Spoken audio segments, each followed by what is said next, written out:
warahmatullahi wabarakatuh. Bismillahirrahmanirrahim. Alhamdulillahi rabbil alamin. Wabihi nasta'in ala umur dunya waddin. Asyhadu an la ilaha illallah wahdahu la syarika lah. Wa asyhadu anna Muhammadan abduhu wa rasuluh. Allahumma salli wa sallim wa barik ala sayyidina Muhammadin wa ala alihi wa sahbihi ajma'in, amma ba'd. Alhamdulillah, sama-sama kita bersyukur kepada Allah Subhanahu wa taala karena pada hari ini kita dikumpulkan kembali sama-sama, yang mana kita semua mengharap daripada ridha Allah Subhanahu wa taala. Menyambung daripada pembacaan kitab Ayyuhal Walad yang telah terdahulu,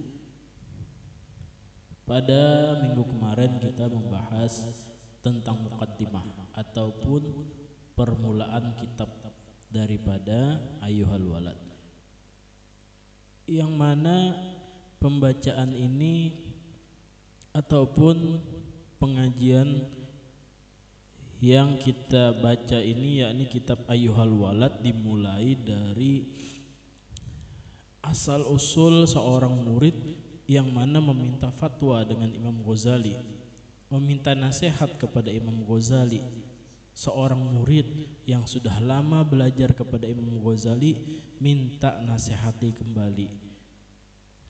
Kemudian Imam Ghazali membalas kemarin bahwasanya sebenarnya kata Imam Ghazali berbagai macam nasihat itu sudah ada di dalam hadis Nabi SAW.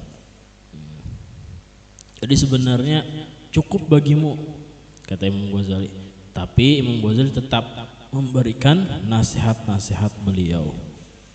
Kita lanjutkan ke halaman 5, itu di paling atas kitab kecil. Ayyuhal walad, kata Imam Ghazali, wahai anakku tercinta, atau duhai anakku yang tercinta, kata Imam Ghazali. Min jumlati ma nasaha bihi Rasulullah sallallahu alaihi wasallam ummatahu qauluhu alaihi salam. Sebahagian daripada min jumlati ma nasaha bihi, sebahagian daripada pokok mana sahabihi Rasulullah sallallahu alaihi wasallam, sesuatu yang memberikan nasihat dengannya oleh Rasulullah sallallahu alaihi wasallam kepada siapa? Ummatahu, kepada umatnya. Qauluhu alaihi salam, yakni perkataannya alaihi salam, Nabi sallallahu alaihi wasallam, alamatu i'radillahi ta'ala anil abdi, alamatu i'radillahi ta'ala, tanda, alamatu tanda ataupun alamat i'radillahi ta'ala, berpalingnya Allah subhanahu wa ta'ala. Berpaling dari apa, Bu? Anil abdi, dari seorang hamba. Nah, jadi kalau kita mau mengetahui Allah itu berpalingkah dengan kita, Allah tuh memandang kita kah, apa berpalingkah dengan kita, apa tandanya, Bu? Ishtighaluhu bima la ya'ni, istighaluhu, sibuknya seorang hamba tadi, bima la ya'ni, dengan sesuatu la ya'ni, yang tidak bermanfaat baginya. Jadi apabila kita ingin mengetahui bahwasanya kita sedang dipandang oleh Allah kah, kadakah kita lihat bahwasanya diri kita ini sedang mengerjakan apa? Ketika kita mengerjakan sesuatu yang mana di dalamnya terdapat keridhaan Allah, di mana di sana disebutkan bahwasanya syariat meridhoi, maka ketika itu Allah Subhanahu wa taala sedang memandang kita. Maksudnya apa? Allah Subhanahu wa taala merahmati kita, meridhoi kita. Tapi ketika kita sibuk dengan selalu mengerjakan pekerjaan yang tidak diridhoi oleh Allah, pekerjaan sia-sia, maka ketahuilah bahwasanya kita sedang tidak dipandang oleh Allah Subhanahu wa taala. Wa inna imra'an dhahabat sa'atun min umrihi. Wa inna imra'an, dan sesungguhnya seseorang, dhahabat sa'atun, pergi oleh sebuah waktu, min umrihi, daripada umurnya, fi ghairi ma khuliqa lahu, pada sesuatu yang selain tujuan diciptakannya. Apa Bu? Tujuan kita ini diciptakan minal ibadah, daripada ibadah. Nah, jadi seandainya, kata beliau, seorang yang hilang umurnya untuk mengerjakan apa? Untuk mengerjakan sesuatu yang bukan menjadi tujuan daripada hidup kita. Hidup kita tujuannya apa? Ibadah. Wa ma khalaqtul jinna wal insa illa liya'budun. Tidaklah aku ciptakan jin dan manusia, kata Allah Subhanahu wa taala, melainkan untuk beribadah. Nah, jadi tujuan kita untuk hidup nilainya hanya untuk ibadah. Walaupun sebahagian ada orang yang seperti pekerjaan dunia. Contohnya apa Bu? Misalnya ada orang mencari nafkah, ada yang kerja ke kantor, ada yang kerja ke pasar, tapi niatnya semua untuk memberi nafkah kepada suami, kepada istri dan anak. Maka itu pun terlihat seperti pekerjaan dunia tapi bernilai akhirat. Kenapa? Karena didasari dengan niat yang tulus, dan wajib hukumnya seorang suami menafkahi istri dan anak. Dan bahkan tidak diperkenankan apabila hanya di rumah aja baca tasbih, sedangkan anak dan istri itu terlantar. Nah, ini seorang yang mana seseorang tadi hilang umurnya untuk sesuatu yang tidak ada hubungannya dengan ibadah. La jadirun antatula alaihi hasratuhu, la jadirun, maka sepantasnya lah ia, antatula alaihi, bahwasanya panjang atasnya itu seseorang. Apa yang panjang Bu? Hasratuhu, penyesalannya, kerugiannya. Nah, jadi apabila kita satu saat, satu waktu itu hilang daripada umur kita untuk sesuatu yang tidak bermanfaat, maka sepatutnya kita itu panjang ataupun lama kita itu merasa daripada kerugiannya. Rugi rasanya. Wa man jawaza arba'ina, dan barang siapa telah melalui umur 40 tahun, walam yaglib khairuhu ala syarrihi, walam yaglib, dan tiadalah mengungguli, khairuhu, oleh kebaikannya, ala syarrihi, atas keburukannya, falyatajahhaz ilan nar, maka bersiap-siaplah menuju kepada api neraka. Nah, ada seseorang sudah berumur 40 tahun, tapi masih aja orang tersebut melakukan kemaksiatan, maka ini sulit untuk dirubah. Kenapa? Karena sudah memasuki dekat separuh daripada umur, sudah dekat 1 abad umurnya. Dan umur 40 tahun ini biasanya dianggap seseorang itu sudah dewasa, sudah mendekati sempurna atau menjalani kesempurnaan akalnya. Makanya Bu, Nabi Muhammad SAW itu diangkat menjadi nabi ketika umur 40 tahun. Dan di antara kebanyakan nabi pun sama, diangkat menjadi nabi dan rasul itu sekitar umur 40 tahun. Wa fi hadhihi an-nasihah kifayatun li ahli ilmi. Dan wa fi hadhihi an-nasihah, dan pada ini nasihat, kata Imam Ghazali, kifayatun, cukup, kata Imam Ghazali. Bagi siapa Bu? Li ahli ilmi, bagi orang yang ahli ilmu.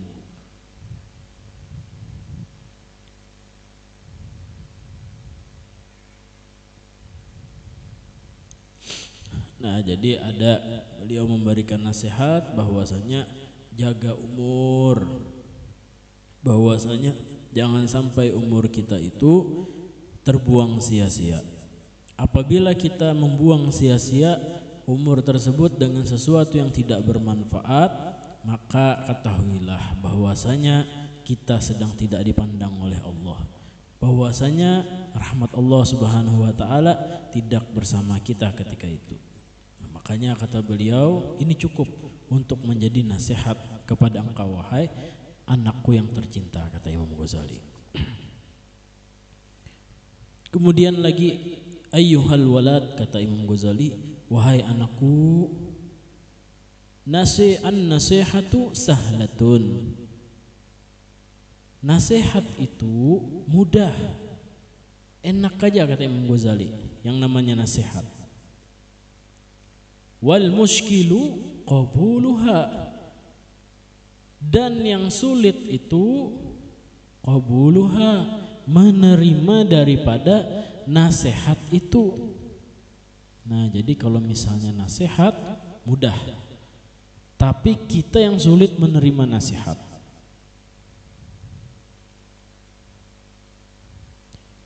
Apalagi misalnya nasihat tersebut berasal dari orang yang tidak kita kenal, atau berasal dari orang yang lebih muda dari kita.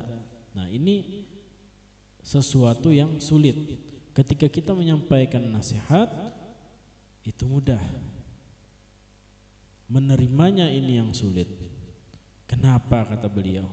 Li'annaha fi madzaki mutbi'il hawa murratun. Kenapa Bu? Kata beliau bahwasanya nasihat itu menjadi mudah dan sulit untuk menerimanya bagi orang lain. Li'annaha, kenapa? Karena nasihat itu fi madzaki mutbi'il hawa, pada perasaan mutbi'il hawa, orang yang selalu mengikut hawa nafsu, murratun, pahit rasanya. Jadi ketika kita senang terhadap sesuatu yang menyalahi syariat, ataupun kita selalu mengikuti hawa nafsu, maka ketika dinasihati itu akan terasa pahit bagi kita, merasa buruk kita. Wah, ini ngalih naja, nasihat najar. Jadi kada ketujuh akhirnya. Kenapa? Karena diri kita yang selalu mengikuti hawa nafsu. Kenapa kita jadi merasa pahit? Idzil manahi mahbubatun fi qulubihim. Karena yang dilarang itulah yang dicintai fi qulubihim, pada hati mereka. Nah, Maka biasanya yang kita senangi itu yang dilarang, Bu. Sesuatu yang dilarang syariat itu malah yang kita senangi. Jadi ketika didapat nasihat kebaikan itu, sebagian orang yang mengikuti hawa nafsu, maka mereka merasa itu pahit, tidak senang mendengar nasihat. Nah, maka orang-orangnya aja yang mau mendengarkan nasihat ini tadi.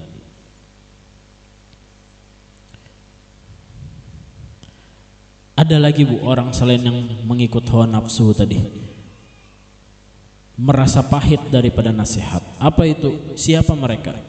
Wa alal khususi liman kana talibal ilmi ar-rasmi. Dan terlebih-lebih, wa alal khusus, dan terlebih khusus atau terlebih-lebih, liman kana talibal ilmi ar-rasmi. Liman kana talibal ilmi, bagi seseorang kana talibal ilmi, yang mana ia menuntut ilmu,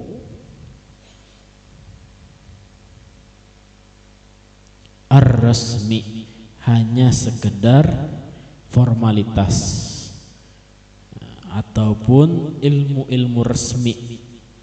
Misalnya menuntut ilmu hanya sekedar tuntutan jabatan, hanya sekedar tuntutan formalitas tanpa mementingkan ilmunya. Yang penting ada ijazah misalnya, pokoknya ada ilmunya, atau hanya sekedar tulisan. Nah, orang-orang seperti ini biasanya tidak mau mendengarkan nasihat. Misalnya kalau yang dicontohkan itu adalah, dicontohkan guru kami dulu adalah orang-orang yang bertitel, namun tidak mau menuntut ilmunya. Artinya apa? Hanya sekedar titel tapi tidak bisa mempertanggungjawabkan ilmunya. Wa musyaghilan fi fadlin nafsi, selain daripada hanya sekedar nama, wa musyaghilan fi fadlin nafsi, dan dia sibuk orang tersebut fi fadlin nafsi, pada keutamaan dirinya aja, atau keunggulan, mencari keunggulan diri, nuntut ilmu supaya apa? Supaya unggul daripada yang lain. Nah, ada di dalam diri ini ketidakikhlasan menuntut ilmu tadi. Nah, orang yang seperti ini pun susah menerima nasihat. Menuntut ilmu supaya dimuliakan, supaya mengungguli daripada yang lain. Nah, niatan yang seperti ini. Ada lagi orang yang kadang mau menerima nasihat bu, sulit. Wa manakibid dunya, dan orang yang menuntut ilmu itu untuk mendapatkan kedudukan dunia.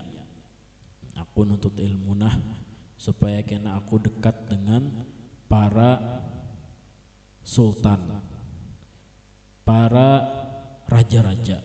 Nah, misalnya itu tadi. Niatnya bukan karena Allah. Ini pun mereka akan sulit mendengar nasihat, karena tujuan menuntut ilmunya tadi bukan sepenuhnya ataupun seikhlasnya karena Allah.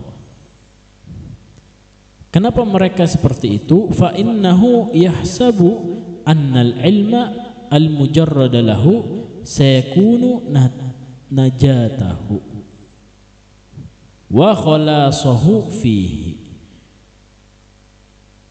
Fa innahu, karena bahwasanya mereka ataupun ia seorang penuntut ilmu tadi, yahsabu annal ilma, mereka mengira annal ilma, bahwasanya ilmu itu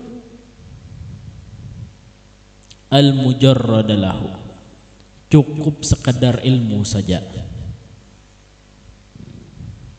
Dikira ilmu itu hanya sekedar ilmu aja tanpa diamalkan, tanpa perlu diamalkan. Sayakunu najatahu, maka jadilah ia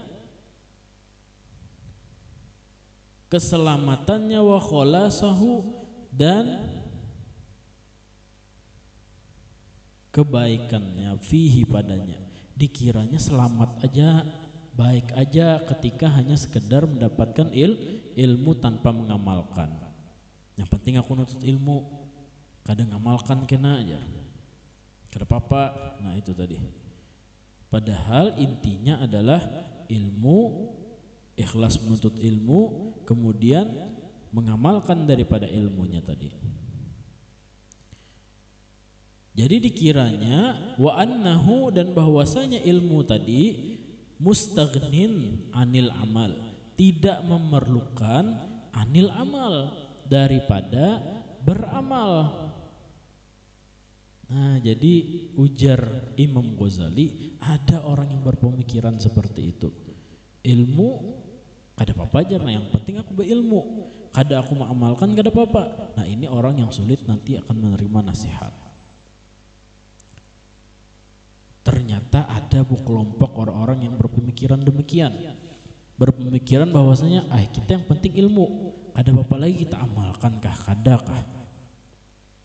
Nah jika kata Imam Ghazali, wa hadza i'tiqadul falasifah, subhanallahil azim, kata beliau. Ini pemikiran yang seperti ini, yang mana menyebutkan bahwasanya tidak perlu kita mengamalkannya, cukup sekedar hanya ilmu saja, bahkan ilmu tanpa memerlukan ataupun tanpa pengamalan syariat tersebut. Hadza i'tiqadul falasifah, ini adalah pemikiran orang-orang filsafat. Nah, maksud filsafat di sini adalah orang yang tidak mempercayai akhirat. Nah, padahal Imam Ghazali sendiri itu kan dikatakan ahli filsafat, filosof muslim. Karena asal daripada kata filsafat sekarang maknanya sudah diperluas, yakni adalah orang yang berpikir secara mendalam. Nah, jadi kalau orang yang berpikir secara mendalam bisa dikatakan sebagai filosof, banyak pemikiran-pemikiran beliau. Tapi kalau dulu pengertian filsafat kata Imam Ghazali ini adalah orang yang dalam berpikirnya itu kebablasan, sampai-sampai mereka menyebabkan murtad daripada agamanya. Kenapa? Karena terlalu mementingkan akal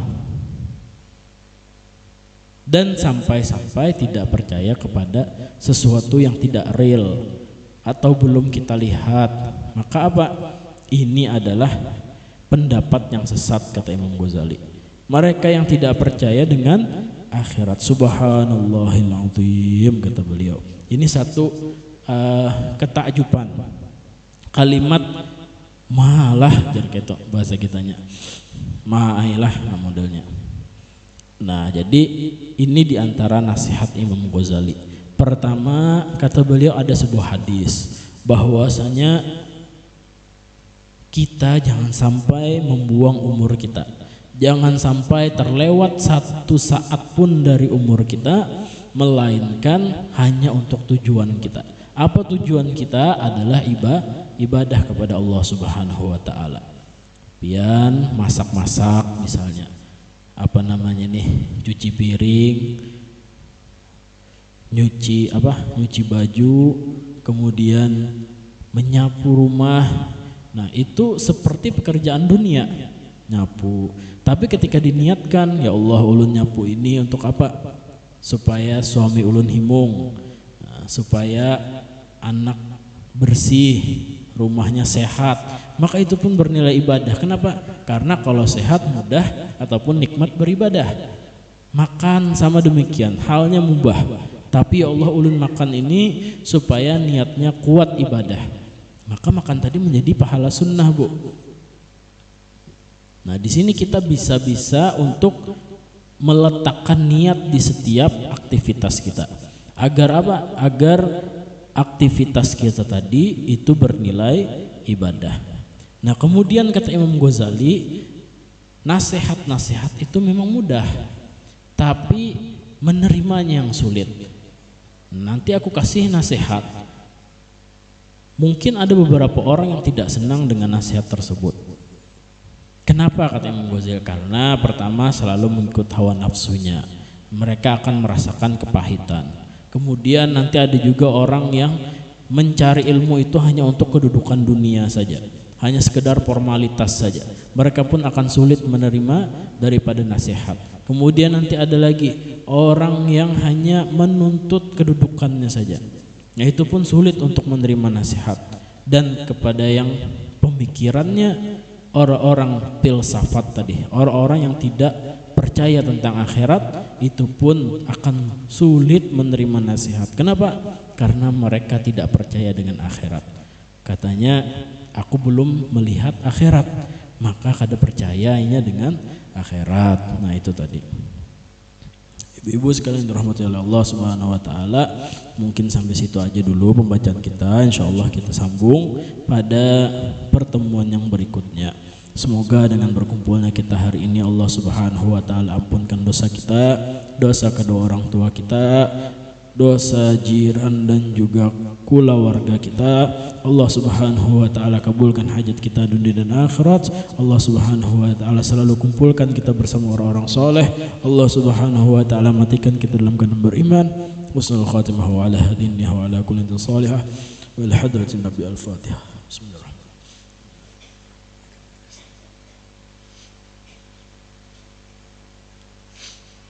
Bismillahirrahmanirrahim. Alhamdulillahirabbil alamin. Wassalatu wassalamu ala asyrafil anbiya wal mursalin sayyidina nabiyina Muhammadin wa ala alihi washabbihi ajma'in. Allahumma anfa'na bima 'allamtana wa 'allimna alladhi yanfa'una faqqihna faqih ahlana wa qarrib lana fi dinina. Allahumma hdina bihudak waj'alna mimman yasri'u fi ridak wa la tuwallina waliyan siwak wa la taj'alna min khalafa amrak wa sah. Subhanallah ni'mal wakil wa la hawla wa la quwwata illa billahil 'aliyyil 'azim.